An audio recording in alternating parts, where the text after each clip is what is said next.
Here we go.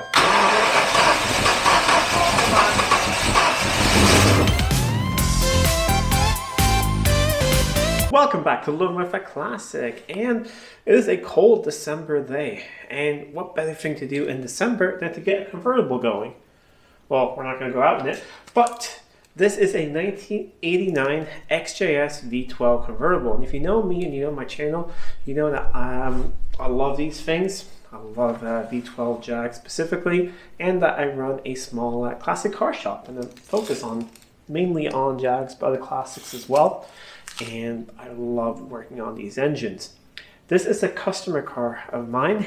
It's been sitting since 2005, and you might not think, well, it's not that long ago. It's 18 years ago, so that's quite a long time. What I know about it is it had a leak from the expansion tank. They usually rust out.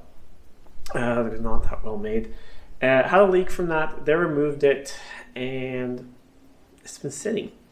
So he bought it pretty much sight unseen. It looks to be in really good shape, but we don't know if it runs. We know nothing of it. But let's see if we can get it going, because that would be a lot of fun. It's a good friend of mine, a customer who, like I said, bought it, and he loves V12. So hope we can get this thing going for him. It's a bit of a dream car for him. So let's have a walk around the car. There's some quite unique things on this particular one, which will be fun to have a look at. Then we'll have a look at the engine, see what's going on under there, and put a battery in it and see if anything wakes up, or I don't know, we might have rodent damage. I have no idea, but let's have a look around it. It looks to be a really nice original car, a US spec car. You can see that with the bumpers that go out a little bit further, and then you have the marker lights, and well, twin headlights, a lot of people fit those to European ones, but it's a US spec car, which makes sense. Most of these did go to the US, especially the convertibles. So that's nothing really weird about it. Someone's put these aftermarket wheels on it, which are in really good shape. And I don't know, they're not really my style. I don't really like aftermarket things. But yeah, someone might like them. I don't know if the owner wants to go original or not. We'll see. It has a beautiful blue top in really, really nice shape. But I think where it was stored, I think the cat like to sleep on it a little bit, because there's a little bit of cat hair on it. But other than that, interior wise, we'll get to that in a little bit, but it's in really nice shape. Behind here, nice as well. Someone has put these, and I think this is all sort of the time. I remember seeing back in the day in forums, people like to put these on. I think they were called the Monza exhaust or something, which is quite fun because we have a Monza red P6 here. I think that they're just, yeah, everything else is stock. They're just bolted on. And we'll go in here. I think we have to grab a light. Let's see. The only thing I've done is I've done two things. I put a battery in and just saw that we had lights. The lights turned on here in the boot. And I took a wrench on the front pulley, and I just felt that it moved. That's the only thing I've done so far. So I know that might be cheating a little bit, but that's what I've done. Let me grab a flashlight and we'll have a look in here. It came to me without a battery, which I think is actually really good. So they probably removed it, so it hasn't been sitting there and dripping acid. So the battery tray's in really good shape. Fuel pump's located down there. We'll probably have to have a look at that later. But I think it's been stored really rather well. I think it was in a heated garage, because I mean, there's no mildew or anything on anything. Here is what the original wheels look like. Other than that, it's in very nice shape, and you see you could very easily get a bunch of mold and things up in here. Nothing like that at all. All the stainless is in really good shape. Interior wise, we have a gray interior, slight bit of bolster wear right there. Might even, yeah, I think it has actually possibly been repaired at one point. But a not very nice looking inside. Here I'm going to show you a thing which I think probably not that many of you guys have seen before. You guys are saying, what is that? Because that's not an XJS dash. No, it's not. However, these are dials from an XJ12. So you may be wondering what's going on. Well, in the time this thing was imported in Sweden, you legally had to have, kilometer per hour speedometer.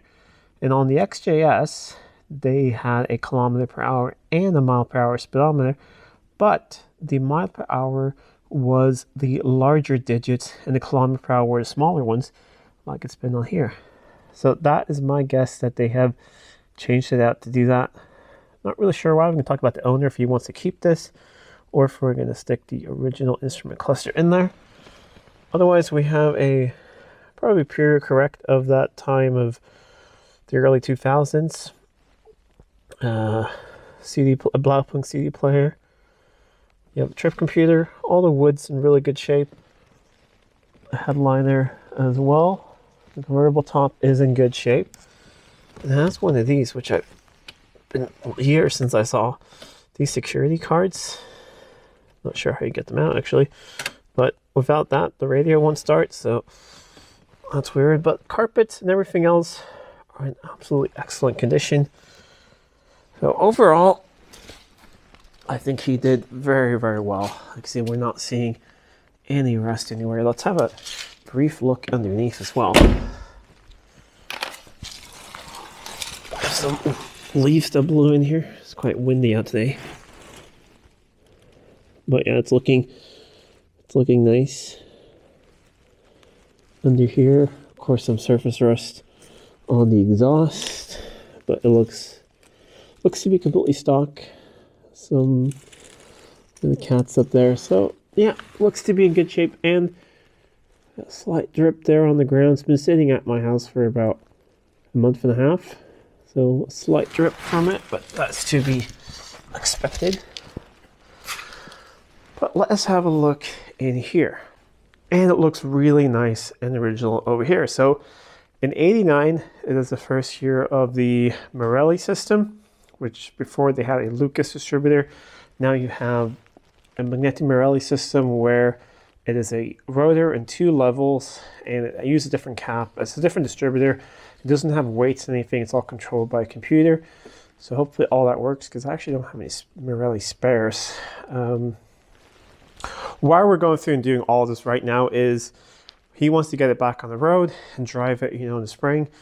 And we don't know anything about it. So we're going to see if we can get it running as it is. And then we know it needs all the hoses, all the coolant hoses. It needs the injectors gone through, all of these fuel hoses. It will need everything. But we want to know if we have a baseline, if we have something that runs before then. The one thing that I was told, and that seems to be correct, is that the expansion tank was removed. Usually it sits here, and then it connects down over here, and it goes to there as well, and up to here. So they blocked it off, but hopefully they didn't just completely drain the system and there's something left in it. I don't feel that terrible actually, the hoses, and doesn't feel frozen at least. It is about -5 at the moment. Oh, that doesn't look that great, but this is a loose part you can take out and flush out.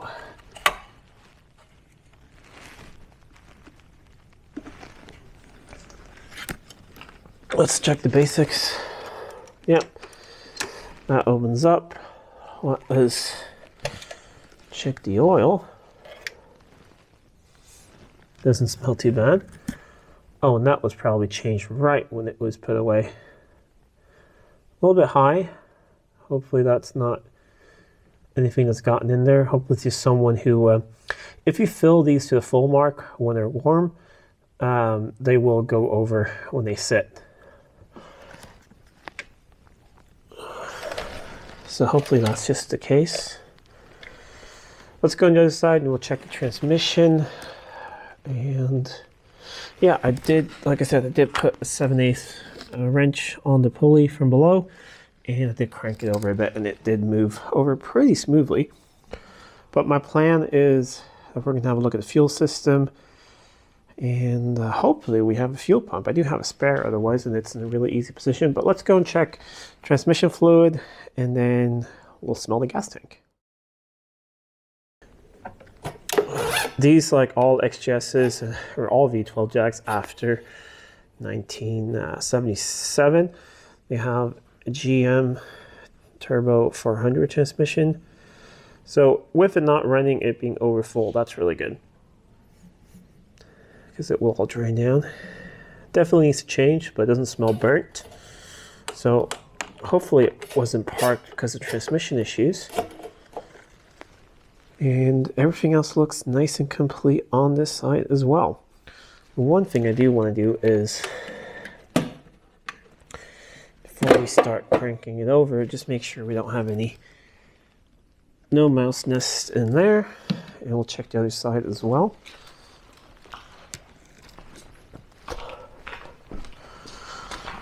Oh yeah, that one's not here. Hopefully that is in the car somewhere, because they will run without the air temperature sensor plugged in, but they will be a little bit on the rich side. See if I have a spare one. Otherwise, if this one, because he said he had some parts that he took home, so maybe that's something that didn't come with the car. I didn't see it earlier. I'll have to look through the car. Otherwise, see if I have a spare sensor to plug in. Otherwise, they're going to run about 10% rich, which it will fire up on a cold day today. And if it fires up, we're not going to run it for long because we don't have a coolant system. The last thing I want to do now is check in here, because I've known it if it's full or empty. But when this was parked, fuel wasn't bad. So we didn't have ethanol things in it. So it probably, I mean, it's lost some of its octane rating, but it probably hasn't gummed up anything, as long as, yeah, doesn't look too bad. Let's get a little sniff test. I mean, it smells old, but I mean, it sort of smells like, you know, if you park your lawnmower over the winter and then you get back to it, it always smells like it's been sitting for a year or something. So we'll see how much is in it, if we're going to drain it out. There are technically two tanks on these. You have the top tank and then you have a surge tank. And yeah, but I can't see that part of the airbox. Nothing back here as well. So hopefully he has that. But like I said, it should run without it. It's just going to be about 10% too rich. But let's connect up the battery. Make sure that everything sort of fine, comes to life. I really want to see a couple things. Does the fuel pump work? And because that's going to prime when you turn the key on. And how much fuel is in it? But before we do that, I want to have a look at the fuel before it goes into the engine. It's right here is the fuel in. So we'll loosen that fitting up and have a plastic bottle we'll just lay here. And if the fuel pump does work and does prime, we can see what the fuel looks like. And hopefully it doesn't look too bad. There we go. That came off. There's actually a little bit of fuel dripping out here, which is surprising. Like, not under pressure or anything, but a little bit. And doesn't smell too, I mean, it smells a little orangey, but not as bad as I would think.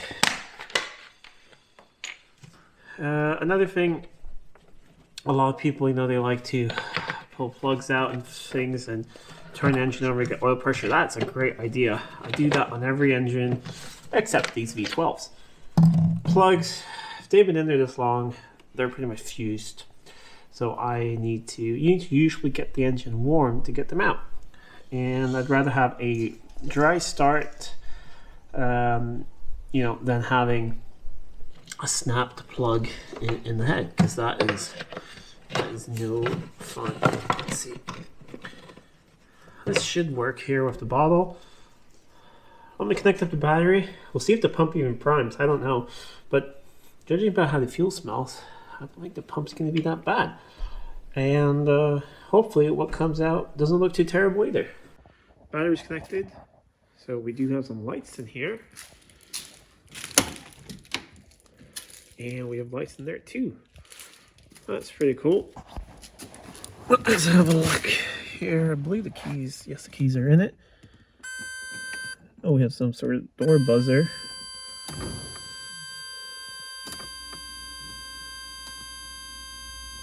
Was that a fuel pump? Okay, fuel gauge is moving. Let's do that one more time.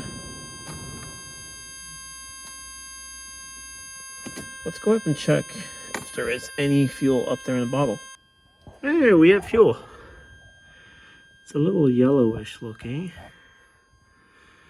But, I mean, I've seen worse. Let me empty that out and then we'll blip the ignition. I should have left it on, but we'll blip it on and we'll see how high the fuel gauge registers. All right, it primed once more. I hate that buzzer, but hopefully it goes out when you start it. The other stuff that came out, I saw no water. I don't think there's any in that either, but let's see how high this fuel gauge registers. God, that buzzer is annoying. Let's turn on something. All right, less than a quarter of a tank. So that's pretty good news. Let me. All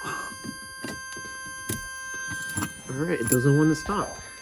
So that's interesting. Hopefully it's not like an alarm immobilizer. But we do have fuel. It doesn't look that terrible. Let me connect these things up. Let's disconnect the battery first because this is annoying, and then we'll make a plan. There we go, nice and quiet. Fuel doesn't look that bad. Since the pump is fine, let's see if it fires up on this or if anything happens. And because these tanks, they don't really have any good drains on them. The early XJSs have drains on, the XJ12s do. These don't really. So if it's pretty good, then we can just dilute it. I do have about 20 liters of fresh fuel. So if it does cough and there's any bit of life from it, we'll start diluting the fuel, put some additives in there like octane boosters. And we could probably dilute this pretty quickly and get this run through it. Because we're going to go through injectors anyways. Afterwards, I'm going to run it through a cleaner and all of that. So not too worried. Just more worried if... I haven't seen any rodent damage yet, so that's really fantastic. However, I did notice one thing. What's in here?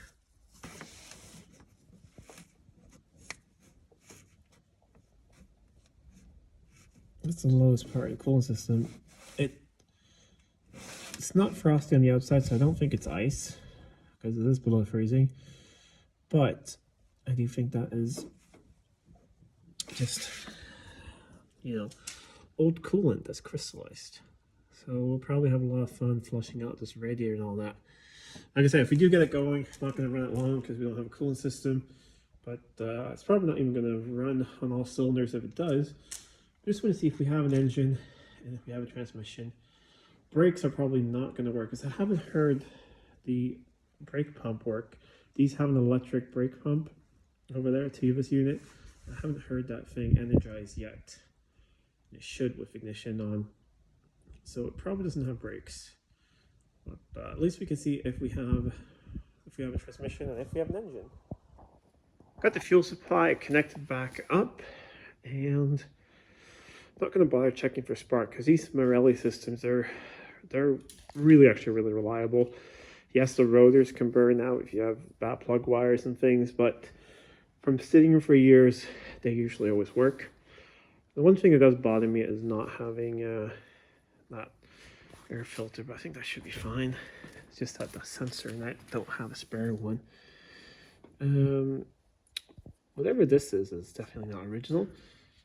Some sort of valve. I think that's interesting.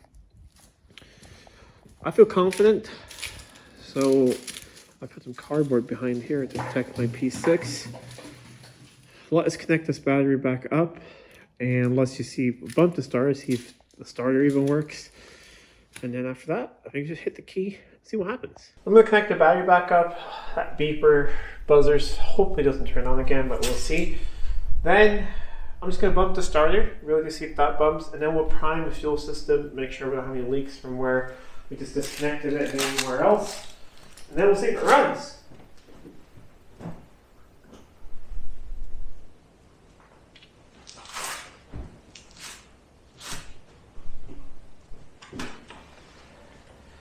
Okay, we don't have any buzzer yet.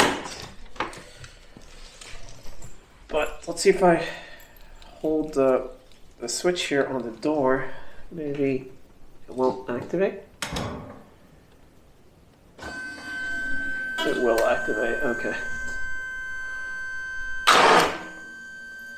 Alright, we do have a starter. So, let me prime it a couple times.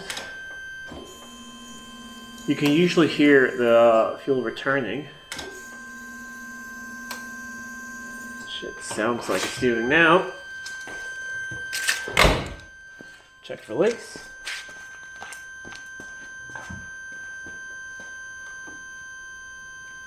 We're good in that front.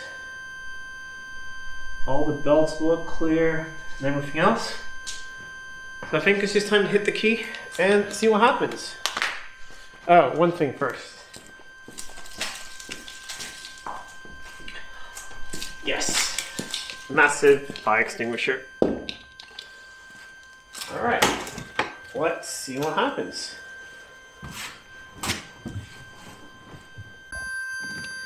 And first time in 18 years. Oh, it's catching.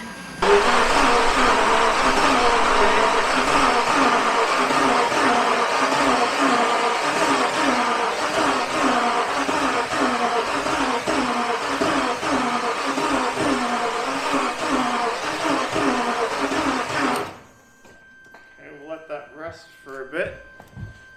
It was catching though on a couple cylinders.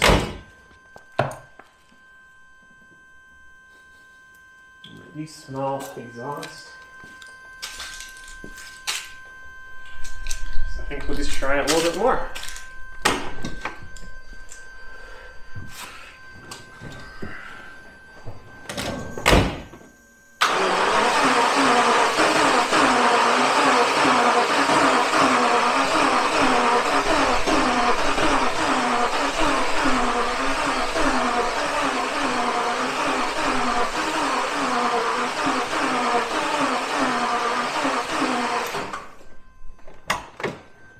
No, nothing yet.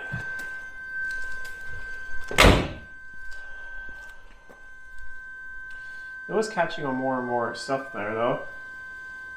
So here's the new plan. We're going to drain the tank. It's just sometimes fun to see if it works or not. I have started up cars with this old fuel in it, like my XJ12. That was 17 years old, that fuel, and it fired straight up. But we can disconnect the line there, shove a hose on there into a jerry can, and then back here, you have the fuel pump relay is right here. It's the one with the black connection. I've just bypassed it, so now the pump will run just with the battery on. So here's what the relay looks like. So let me set up that and the jerry can, and then we'll empty the tank. Shouldn't be that much in it. Then we'll put in fresh fuel, flush it through, and we'll see if it starts. Got it into a 20 liter or 25 liter jerry can here. We should get most of it out in here. And then we could either run this to a recycling center or I'll mix it.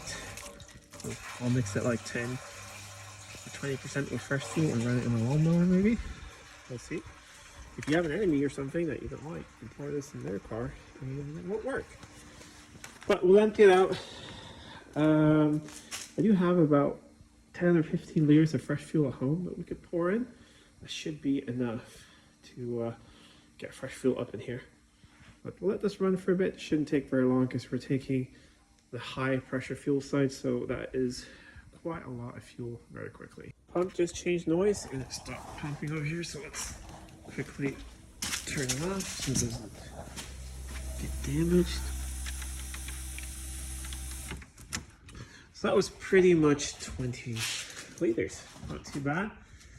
I'm gonna connect up this fuel line again I want to verify the fuel gauge works, so we'll see if that reads at 0 now. And we'll pour in the fresh fuel, and we'll keep the relay bypass, and then we will just run the pump for a while to flush clean fuel through the line. We'll just have old fuel in that little bit down into the hose, down to the injector. Hopefully this thing will fire off. Got 10 liters of fresh stuff added and got the pump running now. Should be able to hear how it's circulating through. So we'll do this about now 30-40 seconds and we should have nice fresh fuel up here. Okay, we're losing the camera battery to the cold. Let's give this another shot with fresh fuel.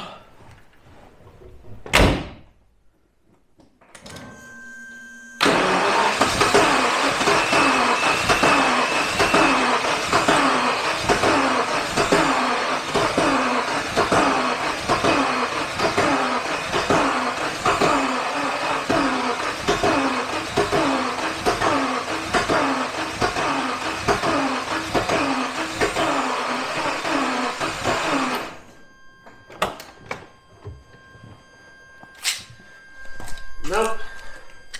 Let it sit for a little bit and we'll try again. Okay, the starter's got a little bit of a rest. Let's try again.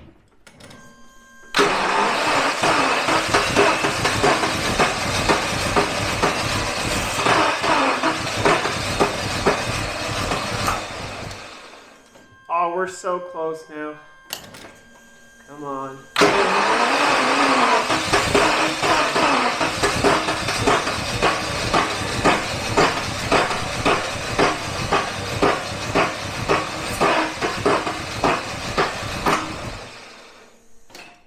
Alright, let's hit a little bit more, but I think we're getting really close now.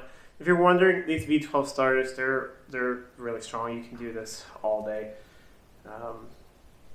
If not, I have a ton of spare ones.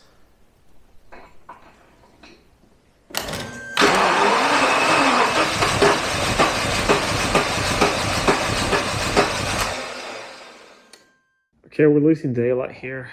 I gave it a shot, and I think I don't think we're getting fuel to all the cylinders. Probably from gummy injectors. So tomorrow we'll do that. We'll test all the injectors, make sure that they're letting fuel through, and then we'll pull a plug or so, see what they look like. Most of the plugs you can get to fairly easily, about 6 of them here in the middle. So maybe we'll pull those and put 6 new ones in there.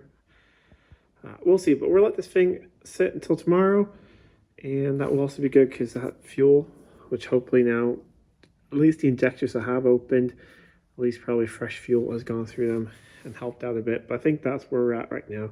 I think we have some stuck injectors.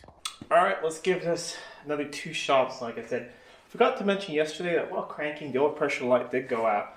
So it's really good. It has oil pressure. And let's see, keys are here.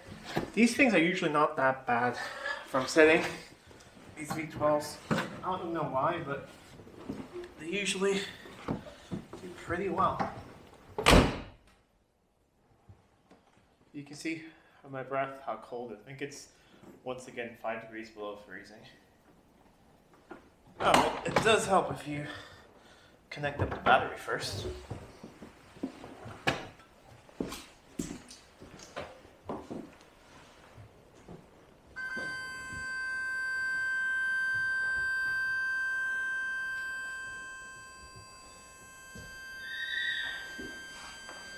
I think step 1 in the restoration of this thing is finding that buzzer and get rid of it.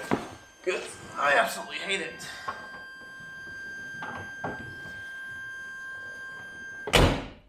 Hey, that works today. That didn't work yesterday. See, it's fixing itself. Let's prime the rail a couple times. And for some reason, the AC fan went on max. Here we go.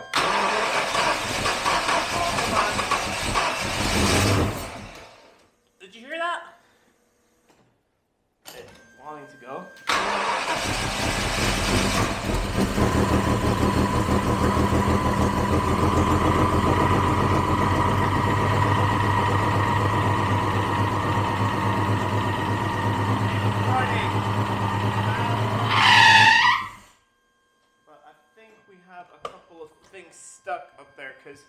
charging light didn't go out, so we might have an alternator stuck.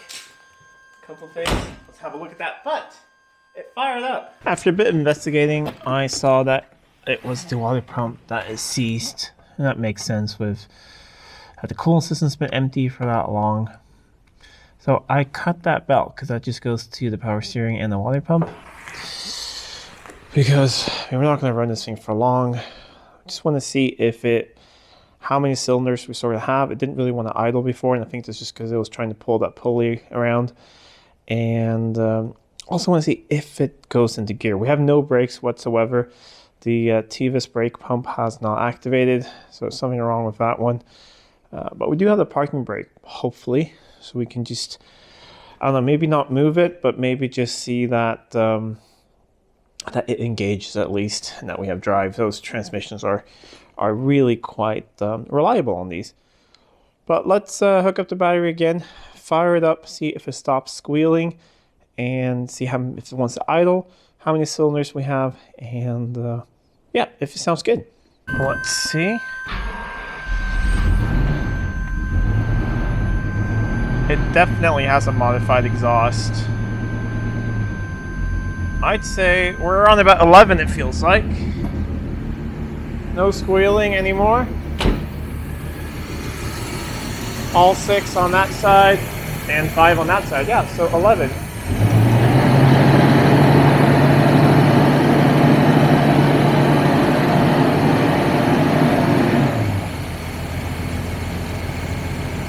And it's actually back there. So it's just an injector that needs to get unstuck. Sounds pretty mean back here.